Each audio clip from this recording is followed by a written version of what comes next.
السلام علیکم ویورز تمام، کیسے ہیں جی آپ لوگ میرے بہن بھائی؟ امید کرتی ہوں بالکل ٹھیک ٹھاک ہوں گے۔ اور آپ سے دیکھیے دوبارہ ہی ملاقات ہو گئی ہے، آج کے آج ہی کل آپ کو ولاگ ملا ہوگا ہمارا،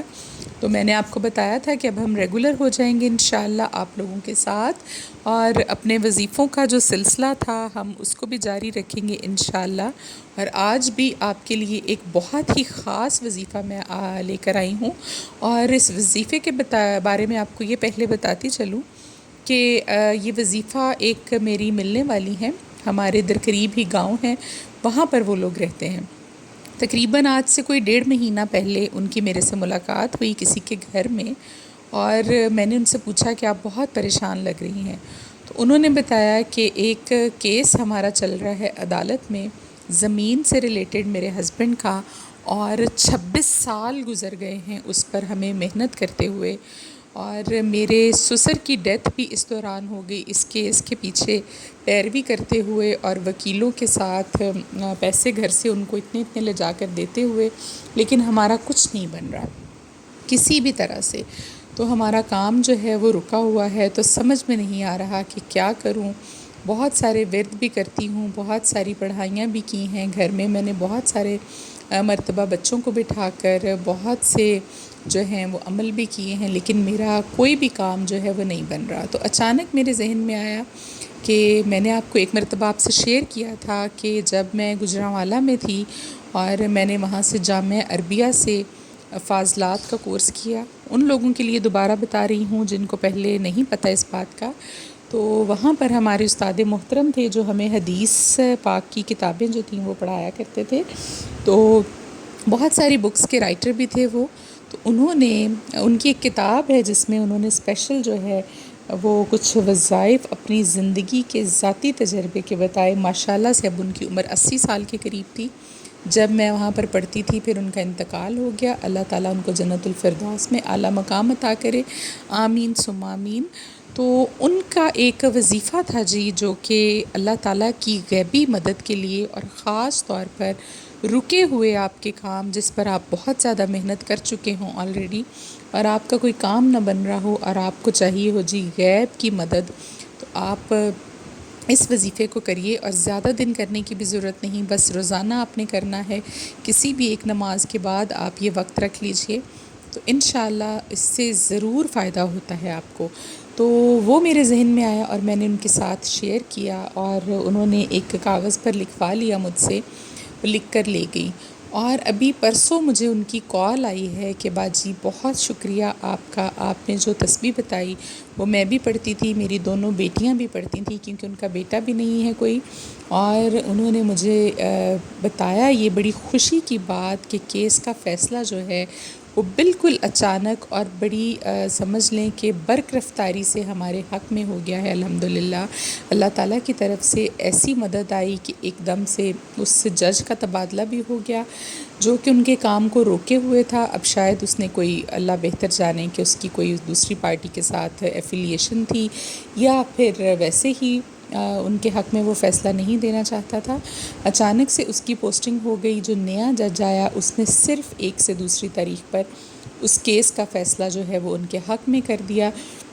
مجھے بہت خوشی ہوئی جی یہ بات ان کی سن کر کہ اللہ تعالیٰ نے ان کو کامیابی دی، وہ بہت خوش تھیں، تو ایک دم سے میرے ذہن میں یہ آیا کہ میں کیوں نہ اپنے اب نیکسٹ ولاگ میں آپ کے ساتھ اس وظیفے کو شیئر کروں، ہو سکتا ہے آپ لوگوں میں سے بھی جو دیکھنے اور سننے والے ہیں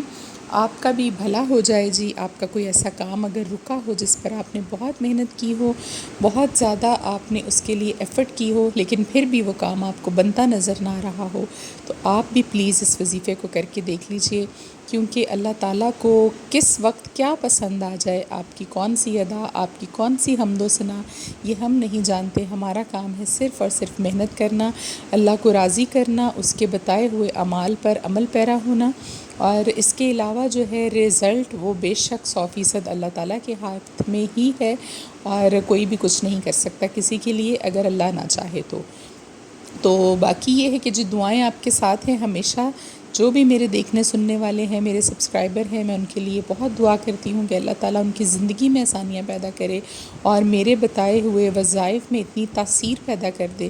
کہ وہ لوگ مایوس نہ ہوں اور ان کے کام جو ہیں وہ بگڑے ہوئے تمام کے تمام بن جائیں، ان کی حاجات جو ہیں وہ پوری ہو جائیں، تو وہ اسی طرح سے مجھے دعا دیں جس طرح سے اس بہن نے مجھے دعا دی۔ تو میری یہی دعا ہے آپ سب لوگوں کے لیے بھی کہ انشاءاللہ آپ لوگ بھی ضرور کامیاب ہوں گے اپنے اپنے مقصد میں۔ تو بغیر وقت ضائع کیے بس جی تھوڑا سا یہ گھر کی کام کی روٹین آپ نے دیکھی، آپ نے تھمب نیل پر دیکھا ہوگا۔ فاطمہ پہلے دن گئی تھی جی اسکول، اور آج میری ذمہ داری تھی کہ اس کو خود سے چھوڑ کر آؤں، لے کر آؤں۔ زیادہ تر تو میں کوشش ایسے ہی کروں گی، کبھی کبھار ایسا ہوتا ہے کہ آنکھ لیٹ کھلے یا نیند کا غلبہ زیادہ ہو تو پھر اس کو تیار کروا دیتی ہوں، لیکن چھوڑ آتے ہیں جی میرے یہ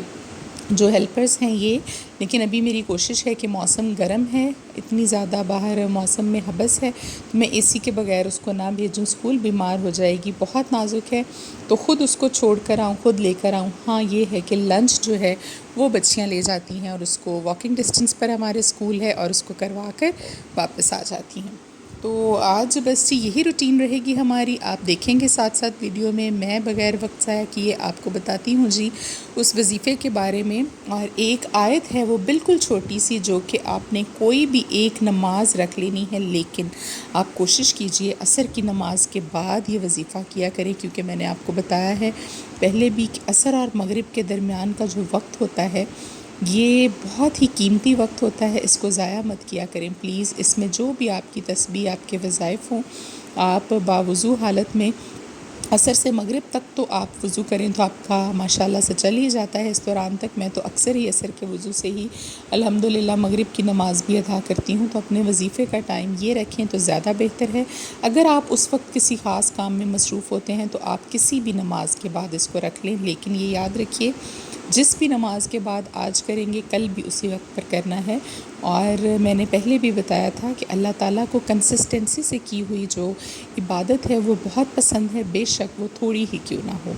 تو یہ ہو گیا، اور جی اس کے ساتھ ابھی ہم چلتے ہیں وظیفے کی طرف۔ آپ کو پہلے میں وہ آیت دکھاتی ہوں آپ کی اسکرین پر، آپ دیکھ لیجئے، اور نماز کے بعد آپ نے اس کو پڑھنا ہے کتنی بار یہ میں آپ کے ساتھ ابھی شیئر کرتی ہوں۔ یہ آیت آپ دیکھ لیجئے اپنی اسکرین پر جی، یہ ہے انصرنا فإنک خیر الناصرین، بالکل چھوٹی سی آیت ہے۔ آپ نے کیا کرنا ہے، اول و آخر 11 بار درود پاک پڑھنا ہے۔ پہلے بتا رہی ہوں باوضو حالت میں، اور نماز کے بعد آپ نے وہیں پر بیٹھے ہوئے اس کو ادا کرنا ہے جی 125 مرتبہ آپ اس کو پڑھیے۔ اور یہ جو اعداد ہوتے ہیں، بہت سارے لوگوں نے مجھے کمنٹ میں 1-2 مرتبہ کہا، وہ میں آپ کے ساتھ بعد میں بات شیئر کرتی ہوں کہ کیا تھا۔ پہلے وظیفہ مکمل کر لیں جی، 125 مرتبہ آپ نے اس کو پڑھنا ہے۔ عصر کی نماز کے بعد کا وقت رکھ لیجئے تو زیادہ بہتر ہے، جب تک آپ کا کام نہ ہو جائے آپ نے اس وظیفے کو روزانہ پڑھنا ہے۔ 125 مرتبہ یہ آپ نے تسبیح پر پڑھنا ہے، کاؤنٹ کر کے 11 بار اول و آخر درود پاک آپ پڑھیے گا۔ اور آپ نے کیا کرنا ہے جی، یہ وظیفہ کرنا ہے، اس کے بعد اپنے اس خاص مقصد کو دل میں بھی رکھیں، اور اس کے لیے آپ دعا بھی کریں اللہ تعالیٰ کے حضور اس وظیفے کو مکمل کر کے، تو انشاءاللہ اس سے اللہ کی غیبی مدد جو ہے وہ حاصل ہوگی۔ یہ دیکھیے ابھی میں نے بالکل ایک دم سے میرے ذہن میں آیا، اچانک خیال آیا، ان کو میں نے بتایا، انہوں نے پورے وثوق کے ساتھ پڑھا، اور 26 سال ایک عرصہ ہوتا ہے، آپ خود دیکھیے۔ اور یہ زمینوں کے معاملات جو ہوتے ہیں یہ زمیندار لوگ بہتر سمجھتے ہیں، جن کی ہیں ان کو پتہ ہے کہ اگر اس کے کیسز جو ہیں وہ عدالت میں چل جائیں تو زندگیاں گزر جاتی ہیں، نسلیں آپ کی نیکسٹ آ جاتی ہیں، لیکن یہ معاملات ختم ہونے میں نہیں آتے۔ تو اللہ نے ان کی کتنی بڑی مدد کی، خاص مدد کی، تو بے شک اللہ تو چاہے تو ایک سیکنڈ میں ادھر سے ادھر کچھ بھی کر سکتے ہیں، اللہ کے ہاتھ میں اختیار ہے۔ اور میں نے کل ایک خبر دیکھی اس پر سوشل میڈیا پر، شاید آپ لوگوں میں سے بھی کسی نے دیکھی ہو، تو جب آپ وہ دیکھتے ہیں تو اللہ کے اوپر ایمان آپ کا اور تازہ ہو جاتا ہے، اور زیادہ مضبوط ہو جاتا ہے جی۔ میرا تو یہی حال ہے، ایک 25 دن کی بچی جو تھی، ڈاکٹرز نے اس کے پیٹ سے آپریٹ کر کے ایک پراپر پورا بچہ جو ہے وہ نکالا ہے، 25 دن کی نومولود بچی کے پیٹ سے۔ تو اب مجھے یہ بتائیے کہ اس بچی کا باپ کون ہے، وہ بچہ جو اس کے پیٹ میں ہے، اور اللہ تعالیٰ نے کس طرح سے اس کے رحم میں اس بچے کو، اس کی پیدائش جو ہے وہ ساتھ دیکھیے شروع کر دی، ابھی خود وہ بچی جو ہے وہ 25 دن کی ہے۔ تو یہ ہیں جی اللہ تعالیٰ کی نشانیاں، اگر سمجھنے والا کوئی ہو تو سمجھنے والوں کے لیے بے شک جو ہے وہ نشانیاں اللہ کی بہت واضح ہے، تو لہٰذا جو لوگ مایوس ہوتے ہیں جی ڈاکٹری دوائیاں ہم نے لے لیں اور ڈاکٹر نے کہہ دیا بیبی نہیں ہو سکتا، یا کوئی بھی ایسا کام کسی نے کہہ دیا جی یہ ناممکن ہے، تو آپ اس خبر پر ذرا غور کیجئے کہ جب اللہ چاہتا ہے تو وہ کچھ بھی کر سکتا ہے۔ آپ کو بہانوں کی، وسیلوں کی، ان چیزوں کی ضرورت نہیں ہوتی، صرف یہ ہے کہ آپ نے اپنے معاملات کو درست رکھنا ہے، ہمت نہیں ہارنی، اور کبھی بھی جو دو راستے ہوتے ہیں زندگی میں، ایک ہمیشہ آپ کو شارٹ کٹ والا جو ہے وہ قریب آپ کی منزل دکھا رہا ہوتا ہے، جبکہ جو لانگ راستہ ہوتا ہے، سیدھا راستہ ہوتا ہے، برائی سے پاک راستہ ہوتا ہے، وہ تھوڑا لمبا تو ضرور ہو سکتا ہے، لیکن اس پر جو کامیابی آپ کو ملے گی وہ بالکل یقینی ہے اور وہی پختہ ہے، اور وہی اللہ کی مدد جو ہے آپ کو انشاءاللہ دے گا۔ آپ نے کبھی بھی زندگی میں اس راستے کو اپنانا نہیں جس سے آپ برائی کی طرف چلتے ہوئے اپنی منزل تک پہنچ جائیں۔ تو دنیا جو ہے یہ بہت چھوٹی سی ہے، یہ زندگی ہماری بہت چھوٹی ہے، کوئی پتہ نہیں، ایک پل کا نہیں پتہ کہ اگلا سانس آپ کو آئے گا یا نہیں آئے گا۔ تو پلیز آپ نے اللہ پر جو اپنا ایمان ہے وہ مضبوط رکھنا ہے، اور شرک جو ہے اس سے پلیز پرہیز کیجئے۔ آپ کی عقیدت ہو سکتی ہے بالکل نبیوں سے، پیغمبروں سے، اور بے شک ان کی جو اللہ تعالیٰ کے نزدیک اہمیت ہے وہ بہت زیادہ ہے، کیونکہ انہوں نے اپنی زندگی کو اللہ تعالیٰ کے بتائے ہوئے اعمال کے مطابق گزارا، وہ اللہ تعالیٰ کے ہی پیروکار تھے، اللہ کا ہی بتایا ہوا پیغام جو تھا وہ ہمارے تک لے کر آئے، اور وہ اپنے پاس سے کوئی بھی بات نہیں کرتے تھے۔ جتنے بھی ہمارے نیک لوگ ہیں اللہ کے، آپ ان سب پر یقین رکھیے، ان کے لیے دعا کیجئے، ان کے اصالِ ثواب کے لیے کوئی صدقہ خیرات کیجئے، لیکن دعا ہمیشہ یاد رکھیے آپ نے اللہ سے مانگنی ہے۔ اور ہاں، میں ہمیشہ کہتی ہوں کہ آپ اللہ کو وسیلہ دے سکتے ہیں ان کا، یا اللہ میں بھی ان کا ماننے والا ہوں، ان پر بھی بلیو رکھنے والا ہوں، اپنے اس نیک بندے کا صدقہ کر کے اللہ تعالیٰ مجھے اس مصیبت سے نکال دیجئے۔ تو بے شک ضرور اس کا بھی اثر ہوتا ہے، کیوں نہیں، لیکن مانگنا ہمیشہ آپ نے ہے جی اللہ کی ذات سے۔ اس کی ذات کے ساتھ جو شرک ہے وہ آپ کو پھر جہنم میں لے جائے گا، بجائے اس کے کہ آپ کوئی اچھا کام کر رہے ہیں، آپ اس کو کرنے سے مصیبت میں بھی پھنس سکتے ہیں۔ تو شام ہو گئی تھی جی، دیکھیے صبح سے لے کر آپ کے ساتھ باتیں کرتے کرتے میں بچوں کو لے کر آ گئی تھی باہر۔ میری اکثر یہ عادت ہے کہ چھوٹی موٹی کوئی چیز گھر کی گروسری میں سے ختم ہوئی ہو تو میں شام میں بچوں کو لے آتی ہوں باہر، اور فاطمہ نے وہاں پر ضد کر لی دیکھ کر یہ سائیکل جی، میں نے اس کو لے دی۔ میں نے کہا کوئی بات نہیں، یہ ہیلدی ایکٹیویٹی ہے، بچوں کو کرنا چاہیے۔ خوش ہو گئی تھی بہت زیادہ، اور ہم نے تھوڑا بہت سامان لینا تھا وہ لیا۔ ایک نیا ریسٹورنٹ ہماری نظر سے گزرا تو ہم نے وہاں سے تھوڑا بہت کھانا بھی آرڈر کیا، باربیکیو لیا تھا، وہ لے کر ہم آ گئے تھے جی گھر۔ اور دیکھیے ابھی ہو گئی تھی رات اور بارش سٹارٹ ہو گئی تھی۔ بچوں کو میں نے سلا دیا تھا کیونکہ انہوں نے جانا تھا صبح اسکول، اور خود میں اپنی چائے لے کر باہر آ گئی تھی